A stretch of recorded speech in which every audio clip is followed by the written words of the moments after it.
Heroes and villains alike see who can do their best Kool-Aid Man impersonation. Oh, Zeo. It's episode 3.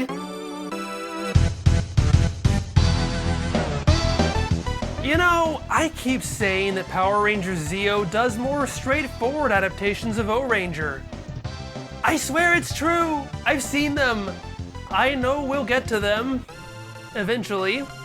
But once again, we're looking at a pair of episodes that have nothing to do with each other. They do have one defining feature that ties them together, but we'll get to that later.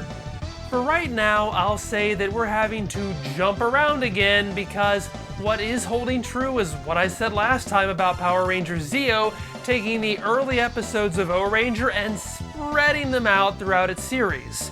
In our first installment, we covered the first 2 episodes of Power Rangers Zeo. Last time we jumped ahead to episode 10, and now we're having to jump even further to episode 14. Thankfully, there's not really any context we're missing here. In fact, it actually works out really well because last time we covered the episode where Billy leaves Earth, and this is the episode where he returns. At least we're staying on the same thread. The 4th installment of Ohranger is where Baranoia's plans really get into motion. Bulldont suggests they focus on taking over Japan as an island nation stronghold from which to position themselves to attack the rest of the world. It's nice they're at least paying lip service to the inevitable conceit in shows like this that the villains are always going to be attacking within a mile radius of the heroes. It's still something you kinda have to genre lobotomize yourself to accept, but at least it's an attempt. I also like that Bakashoon smacks his kid on the head for taking his idea. This episode establishes Acha and Kocha, the big guy little guy duo, as being the boots on the ground implementers of evil schemes. These are elements that don't really carry over into this specific episode of Power Rangers. Since this is the 14th episode of that show though, they should be far past establishing the basic rules, so that's okay.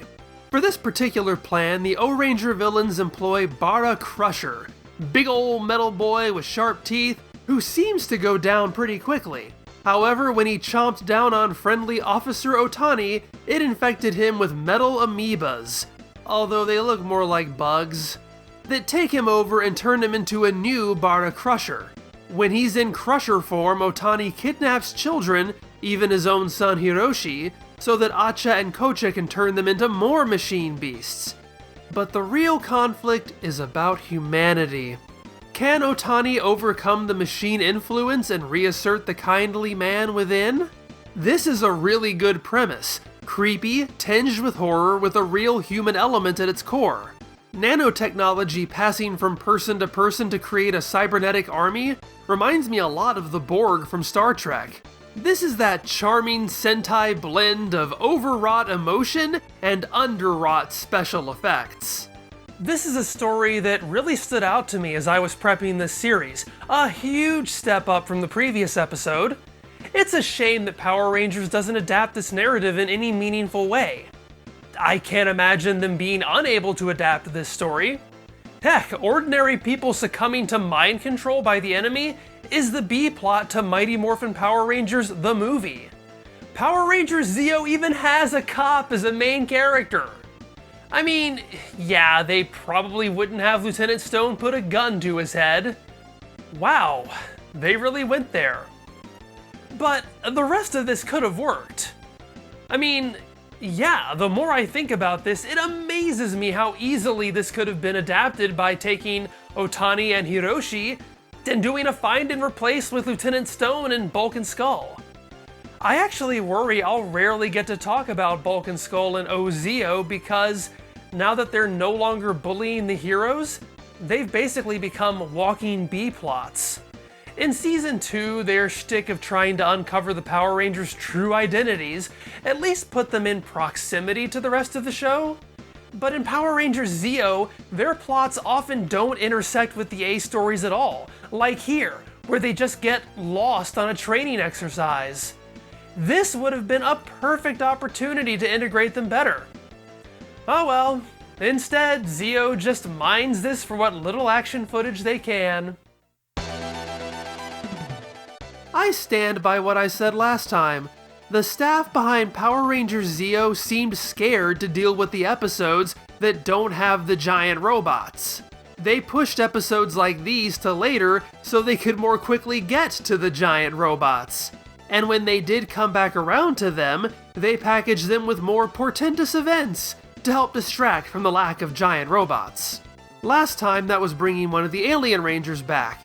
This time, it's filming a bunch of their own cheesy spaceship footage and centering the episode on Billy returning to Earth after 4 episodes away, only for the Machine Empire to try to sabotage him. Again, it's a completely different premise from its Ohranger counterpart, and I am sad that Power Rangers skips it, but I'm also glad that Power Rangers has what it has. I can't fault the show for playing to its own strengths and continuing to develop its own mythology. And just like the cheesy effects in Ohranger, I love the cheesy effects in this episode of Power Rangers. I'm actually kinda impressed the show has gotten this ambitious in creating its own scenarios. Power Rangers might not be using this episode to deal with why the Machine Empire is always attacking Angel Grove, but this is some pretty good thinking by the villains too. It's a very small-scale plan, but Billy is a big asset to the team. And if the bad guys can get him while he's alone and vulnerable, this small victory will net big gains. So they knock Billy off course and damage his ship. Then when the Power Rangers try to tractor him back in, the machines knock him towards the sun. It might have nothing to do with the Ohranger plot, but it's compelling in its own right and emotionally engaging. I also think the show was at least slightly inspired by Ron Howard's Apollo 13 film, which had come out less than a year earlier. Don't believe me? Houston, we have a problem. Zordon, we have a problem. It's a back and forth of beams from both command centers to decide who can have Billy for their very own. On my command, fire! As different as these plots are, Power Rangers finds a novel way to bring them together. The battle of the tractor beams is interrupted by the Power Rangers needing a new fuel cell, which they keep at the Angel Grove University warehouse. Okay, why do they keep fuel cells there and not in all that storage space from the first episode I'm pretty sure we'll never see again? I said it's novel, not that it necessarily makes sense. We're still trying to fit a square peg into a round hole. King Mondo sends down his forces to attack the Power Rangers to stop them from stopping Billy from slamming into the sun. That's how Power Rangers gets to use the scenes of the Ohrangers fighting Bara Crusher. Power Rangers has to cut around the stuff with the captured kids, and they film their own exteriors for reasons we'll see in a minute. The monster is renamed Mechanizer and is given another Peter Lorre voice. Going somewhere? And he's not even looking for Goonie Bird eggs. This choice is especially interesting given that Bara Crusher doesn't talk at all. But they need to do something with him because Mechanizer has a very small role here. Unfortunately, one of those somethings they do is needlessly confusing. In Ohranger, Judy and Momo save the kids being menaced by the robot bugs, which includes this moment of Judy shooting one with her gun. One of the bugs, not one of the kids. I've really got to be careful with my language. But shooting the bug makes perfect sense here, as it can easily infect someone else. For some reason, they include this shot in Power Rangers, despite the whole premise of bugs taking people over not being in this episode. And since they had to cut out everything else around this because of the Japanese children, it's not as if this was an unfortunate incompatibility they had to keep, like this very wide shot of Otani and Hiroshi escaping from the building. Power Rangers had to go out of its way to edit this into an unrelated sequence of the fight. Why? I mean, sure, shoot it must be dangerous, but what is it supposed to do? Perhaps Tanya's dialogue can help us. Oh, one of his glasses! One of his what? One of his glasses! I got nothing. And you guys thought that Detroit line from last time was hard to understand. Why did they keep this in? The Iron Papa episode has a strong fire motif. You know, it's kinda like what the last episode tried to set up with the sun, except that they failed miserably by doing nothing with it. This actually does something with it. During its first encounter with the Ohrangers, Bara Crusher gets set on fire, which makes him afraid of fire. That fear is passed down to Otani, and exposure to fire causes him to lose control and transform, be it exposure through a gas stove burner or a coworker lighting a cigarette. So naturally, the climax of the episode involves the warehouse catching on fire. The heroes forcing Bara Crusher into the fire is what ultimately drives the bug out of Otani's body. They all barely escape before the entire building explodes. I thought this a lot during Mighty Morphin Zyurangers, but I feel like Power Rangers is often kicking itself over awesome fight sequences they can't use due to Japanese actors being in it. Just look at our last matchup. Ohranger had this crazy car chase sequence that Power Rangers couldn't touch. Instead, they had to replace it with a generic cog fight at the lake. But here, oh boy, they actually get to reap the benefits of all these dramatic shots of fire and explosions. And they even film a bit of their own. This is why they staged their own exterior shots. They can't include the stuff with Otani and Hiroshi anyway, but they also don't want the building to completely explode because otherwise they wouldn't be able to do this. The other four escape, but Tommy is missing. But after the show wrings out some tension, Tommy makes a dramatic appearance, and while he was off camera, he managed to get the fuel cell that can only exist in these new shots because it has nothing to do with the Sentai footage. And while I've often kidded Power Rangers as sometimes sad attempts to film action that matches up to Super Sentai, they do a pretty good job here. Their warehouse footage matches the original closely and incorporates its own pyrotechnics. And they add another unique action scene later on where Tommy has to go outside the power chamber to realign their tractor beam, only to be attacked by stock footage and left dangling off the side of a cliff. But with his heroism, the tractor beam can get Billy home. And the Machine Empire has to give up because now their fuel cell is burned out. Womp womp. But at least now, Billy can get his real fruit smoothie. First thing I want is one of Ernie's smoothies. Hurry back, buddy. I'm buying the smoothies. I'm trying to make me a real fruit smoothie here. I want to step back for a minute here before I get to scoring. It may sound like I'm going on a tangent, but stay with me. I really like both of these episodes, and I said at the beginning that despite how completely different they are, they're actually very similar at the core. I've also been saying throughout this that I never watched either of these series before prepping to do my videos here. However, I've also commented on how I liked Billy's character shift when I first saw this as a kid. I mentioned that I had the toys of the weapons. So what's the deal? I figure I can kill two birds with one stone with this by briefly talking about my history with Power Rangers. Not to be confused with History of Power Rangers by Linkara, which is awesome. Let me start over. I need to briefly talk about my history with Power Rangers, and when I do, it'll answer those seeming inconsistencies and what the core similarity is with these two episodes. So, I first got into MMPR in its first season. I was obsessed with it. I got all the Zords, watched it religiously, recorded the episodes onto tape. A lot of that enthusiasm continued into season 2 with its big changes. I got a lot of the toys, was excited about the White Ranger and all that, but this is when my interest started to wane. I think I pretty much stopped watching by the time Jason, Trini, and Zach left. I wasn't really interested in the new characters. I didn't like the Thunder Zord toys as much as the old ones, and while I probably couldn't vocalize it at the time, I started to get this impression about Power Rangers. You seen one, you seen them all. It was very formulaic, and I'd seen plenty of the formula. I came back for the movie because it was a huge event, but I barely watched season 3 at all. I'm not even sure if I realized that Kimberly left. Then something happened. I don't know how I learned about this, if someone at school told me, or if I just happened to tune in. All of a sudden, the Power Rangers had lost their powers permanently, and they were kids, and they were traveling through time and space. There were these weird alien rangers. The command center blew up. The whole thing seemed much more serialized and certainly not the formula. Right when I thought I was out, they pulled me back in. I think I even started recording again. I loved this.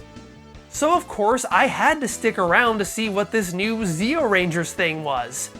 I got the pink and blue action figures, I got the weapons, I even got my own Zeonizer. The opening two-parter was great! I loved all the changes to the status quo, I loved the shift to new colors, I loved Billy stepping into a new role, and then as soon as the opening was over and the show settled into its status quo, I was out. For good. The second it became Power Rangers again, I just didn't care anymore. And at least I think so. I have no memories of seeing any episodes beyond the initial two-parter. And I don't know if that was a conscious choice, but it sure happened. I had grown out of it. The takeaway is that even then, my tastes in storytelling were developing along a certain trajectory. I like stories shaking things up. I like big changes. I want stories and characters to progress. These episodes, as largely unrelated as they are, both have in common that they break away from the formula. In Ohranger, the monster is a person who struggles to find his own humanity, a monster who has to be saved instead of killed. In Power Rangers, it's about guiding a friend back home from outer space. The monster's barely in it. I guess he dies when the warehouse blows up. Maybe. I don't know. We don't see it. It doesn't matter, the monster's not important. The bad guys aren't just sending down a typical monster to cause havoc, and then they make it grow, and then the robots come out, and then some kid learns a lesson. These episodes both stand out because they're different, and I like that a lot. I'm not saying every episode needs to be like these. If they were, that would become its own formula. But contrast is always appreciated. I've been putting it off, but let's see if I can actually score these. For story, the Power Rangers version stumbles just a little bit. Its premise is good, but results in characters just standing around reporting dry data babble at each other. The Power Rangers keeping their fuel cells somewhere else also seems like a bit of a stretch. These aren't big things, as both stories are pretty solid. Ohranger's, though, has a better build and more dynamic escalation. They're both good, but Ohranger wins. For characters, we continue to see the same problems. The Ohrangers have nothing. They just exist. The Power Rangers are a bit more human, but the show is largely coasting on established precedent. Tommy's concern for Billy and Kat's concern for Tommy come across as generic tension that would work just as easily if you switched out any of those characters for any of the other characters. Ohranger, however, has the stories of the boy wanting to see his soft-hearted father get the respect he deserves, and the father fighting back to save his own humanity. They're the best parts of both episodes. Ohranger wins. Action is a bit tougher. Power Rangers has to cut out some of the more intense Bara Crusher moments, as well as the most intense Otani moment. However, it keeps most of what's important. It also adds two of its own action sequences. The stuff with Tommy and the tractor beam in particular show that you don't necessarily need a lot in order to craft an effective action sequence. Just a prop and a rock. It's a clever repurposing of stock Ohranger shots, and that's enough for me to push Power Ranger Zeo over the line. But obviously, that's not enough to keep Ohranger from nabbing its first win. Good for it. For those of you keeping score, and that's certainly not me, that means that Power Ranger Zeo currently has won 2 and Ohranger has won 1. Not 1-1, that would be 11, and we haven't covered that many episodes yet. I know that we just covered episode 14 in Power Rangers, but this is only our third match because the adaptations are jumping around out of order, so it's not 1-2 and 1-1, it's 2-1. But not 221, that's 221, and we definitely haven't covered that many episodes. Look, forget it. Smoothies are on Tommy, and I already got mine. It's almond milk with peanut butter and banana. And I'm just going to drink it right now because something really needs to shut me up.